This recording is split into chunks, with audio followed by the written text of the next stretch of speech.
I want you to be honest with me. I don't know if I should have seen this coming. I knew my wife was spending a lot of time with her friend Audrey. I wasn't thrilled about it. Audrey was divorced and led a pretty wild life as far as I could tell. She was constantly changing boyfriends. I couldn't keep up, but then I had no reason to try. I really didn't like her, despite that. I never tried to get between her and my wife, Linda. Looking back, I think maybe it was a mistake. All I know is that she was instrumental in convincing my wife to rip my heart out. Linda and I had been married for 17 years. We had a 15-year-old. A year. Our daughter Tanya was 2 years younger than our son Clay. We lived like most suburban families probably do. Linda worked in a doctor's office and I was quite successful selling computer programs. We had a nice house, 2 nice cars and a wonderful family life. At least that's how it seemed to me. The first indication that Linda didn't quite share my utopian outlook came to me when I came home one Friday night and saw her and Audrey sitting at the kitchen table.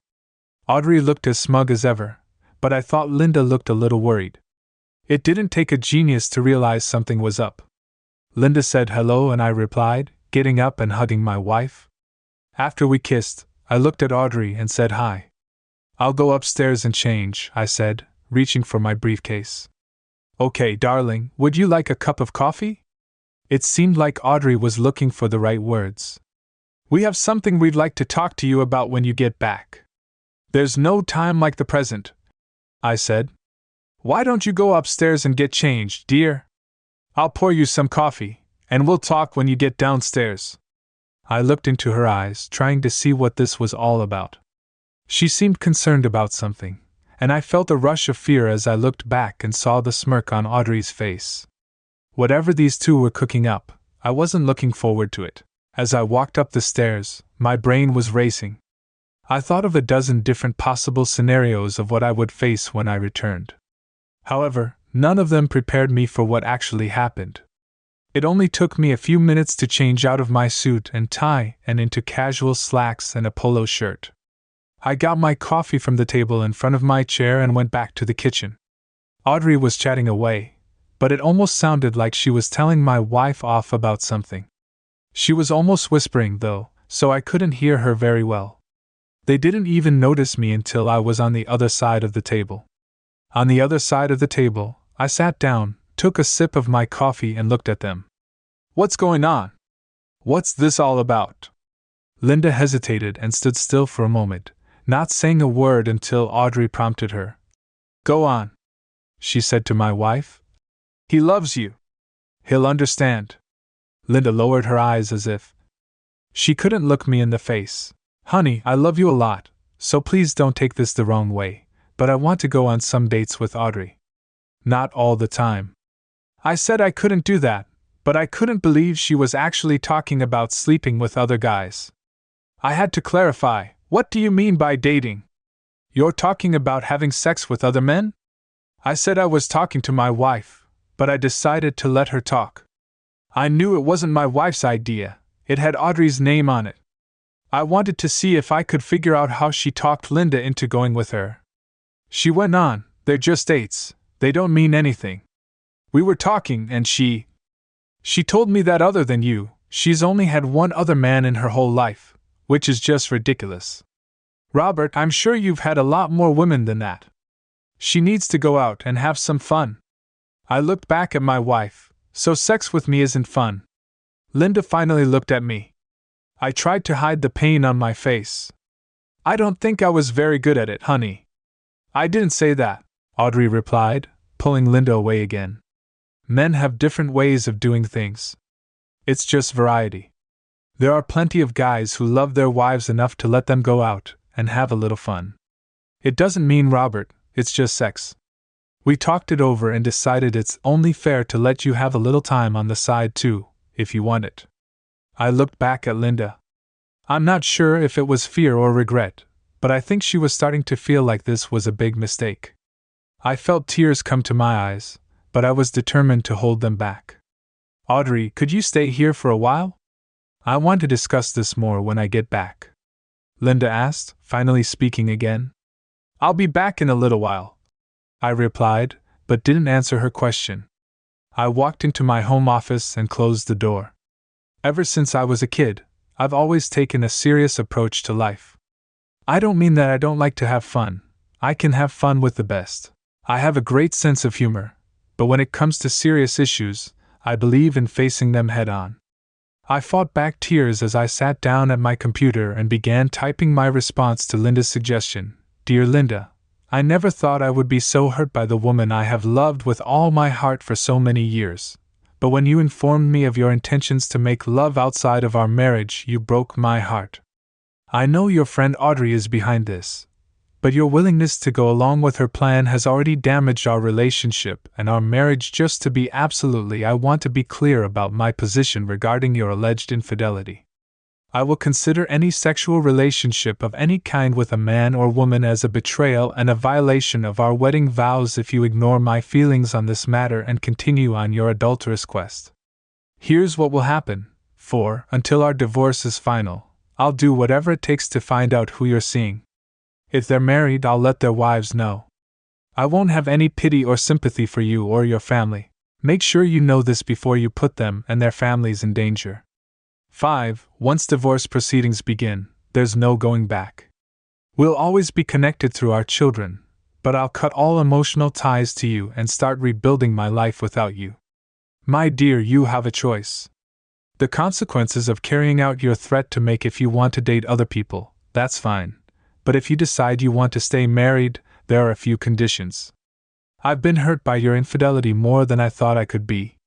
I don't know if I can forgive you or if our marriage can be fixed, but I'm willing to try if you accept my conditions. 1. You have to end all contact with Audrey. 2. You have to move your belongings to the spare bedroom and sleep there until I say otherwise. Make an appointment with your doctor and get tested for STDs. I won't even consider having sex with you until I'm sure you're safe. If any results come back positive, I will file for divorce immediately. 4. Agree to install a GPS in your car, which I will access daily and answer any questions I may have. I'd like to discuss your whereabouts. I'm not being negative, but I do have some demands. If you agree to these, I'll do my best to forgive you. However, I'll need time to regain my trust. What I'd like you to do now is choose. I hope you make the right choice. It'll be painful, but it's still the right thing to do. Hi Robert, I heard Linda and Audrey talking when I finished. I knew they'd moved from the kitchen to the couch in the living room. I wanted to hear what they were talking about, but it really didn't matter. I'd already made up my mind, and there was no going back. I addressed the envelope and a copy of the letter to my parents, Linda's parents, and our family lawyer. I stuffed and sealed each envelope and stamped them. Then I made 2 more copies for the accomplices. I saw them both turn their heads in my direction when they heard me leave the office. I'll be right back, I said as I headed for the front door. I have something for the mailbox. My wife asked. Can't wait. We need to talk. I sprinted out the door before she could finish what she was saying. I went to the corner and mailed all 3 copies of my deposition a few minutes later. I went back in and gave both women sitting on the couch a copy of my statement. What's this? Linda asked. Have you thought about what we talked about? Yes, I said, objecting. You're holding in your hand my thoughts on the matter. I wanted to put them in black and white to make sure. There were no misunderstandings. They both carefully began to unfold the letter. I watched Linda's face carefully as she read. Tears immediately filled her eyes. You're a fool, Audrey shouted. What kind? What are you talking about? Let her go, Linda said, taking my wife's hand. Shut up, my wife shouted, pulling her hand was still in Audrey's grip. He's my husband and I love him. No one, including you, will call him names in my presence. Audrey's face was priceless. I want you out of my house and out of my life. I never want to see or hear from you again. Linda stood up and grabbed Audrey by the arm. This is goodbye, Audrey, she said as she walked her former friend to the door. I mean it. I'll listen to you, but now my marriage is in trouble. Stay away from me. Those were her last words before slamming the door in Audrey's face. She turned to me with tears rolling down her cheeks. I'm really sorry if I've hurt you. I accept your demands and whatever you say. I didn't do anything wrong, but I'd be happy to get tested for STDs. Please tell me you'll forgive me eventually. I know it will take time, but I love you. I don't want a divorce. I can't even imagine my life without you. I said I'll try, Linda. I can't promise more than that right now, except for one thing. If I catch you trying to satisfy your curiosity just by standing in the same room with a naked man, it's over.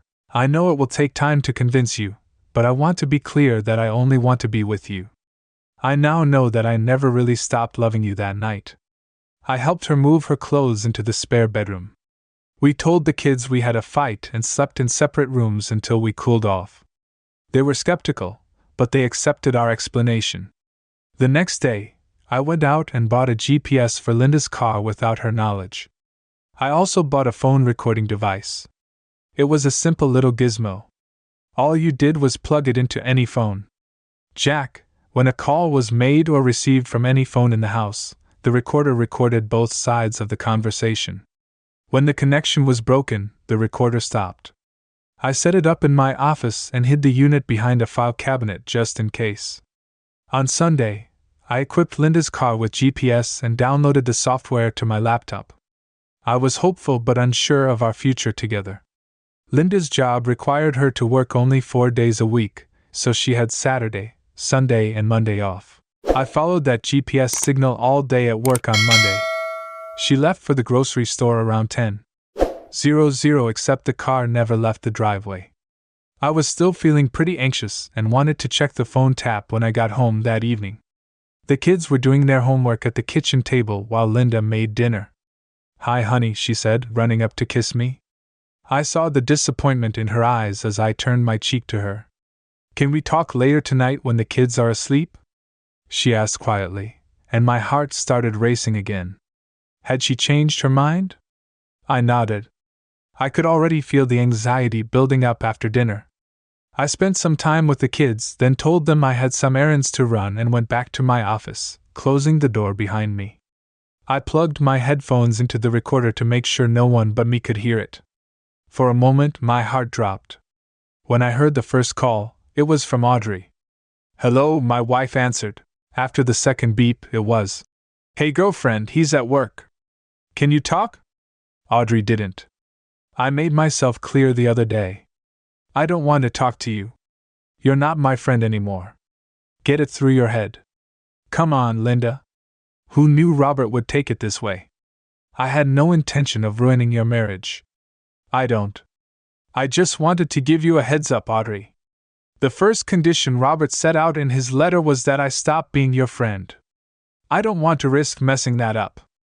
If you ever try to contact me again, I'll tell everyone that you tried to sabotage my marriage. I mean it. I never want to talk to you again." The line cut off. My heart was racing again. Maybe we have a chance. I thought the next call was from her parents. Wow, did she really get this from them? "Hi," I heard Linda sigh in response. I think she thought it might be Audrey again. Before she could continue, she heard her father's voice on the phone. "Who's that?" she said. "Are you talking to Linda?" "Yes, who is it?" he replied. "It's me," she answered, her voice shaking. "What's wrong with you? Is this how we raised you to cheat on your husband? How can you even think of such a thing?" "I'm ashamed of you," he said. "We're both ashamed of you." I could hear Linda sobbing. As she tried to answer him, she said, "I'm sorry, Daddy. I know I hurt you and Mom. I definitely hurt Robert. I'm so sorry." She could hear her dad crying. She cried too, and it seemed to calm his anger a little. His voice was a little calmer when he spoke again. He said, "I don't know what's got into you, girl. I sure as hell hope you told him you'd abide by the rules he set up. I've already ended things with Audrey. I told her I never want to talk to her again. I can't get STD tests at my workplace, and I'd be too embarrassed to do so. However, I'm going to call the city clinic to get it done there. I'm also going to be the best wife a man could ever dream of. Daddy, I know how lucky I am to have a second chance. Believe me, I won't miss it." They talked some more, and then she hung up. My mother picked up the phone again. By the time they were done, all three of them were in tears. The most enlightening call was from Linda to my mother. "Hi Mom, Linda here." "Hi honey, it's so good to hear from you. How are you and the kids doing? Apparently you haven't gotten Robert's letter yet. Is everything okay?" "Mom, what's the matter? What's wrong? Are the kids okay?" I could hear the panic in my mother's voice. "No, Mom. The kids are fine. Robert is fine. Well, I did something really stupid and it hurt our marriage." "What did you do?" "I told him I wanted to date other men." "Why would you say something like that?" "I don't know, Mom. It was stupid. I let My friend filled my head with a bunch of stuff I thought was pretty ridiculous. She's single and always dating different guys. She has all these stories about falling in love with them. She says no two guys do it the same way, some are better than others, but everyone is different. She made it sound like I was missing out on so much fun all the time. She kept telling me that I should go out there, and she said I should experience what life has to offer, and that she could set me up with as many guys as I wanted. We could date twice. She just kept talking and talking, and I started listening. "Linda, you're married?" "She's single." "There's a big difference." I know. She introduced me to a friend of hers, a married friend. Her name was Betty.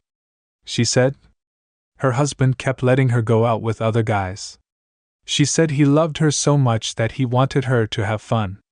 After all, it was just a one-night stand. They got together and tried to convince me that Robert would do the same thing because he loved me.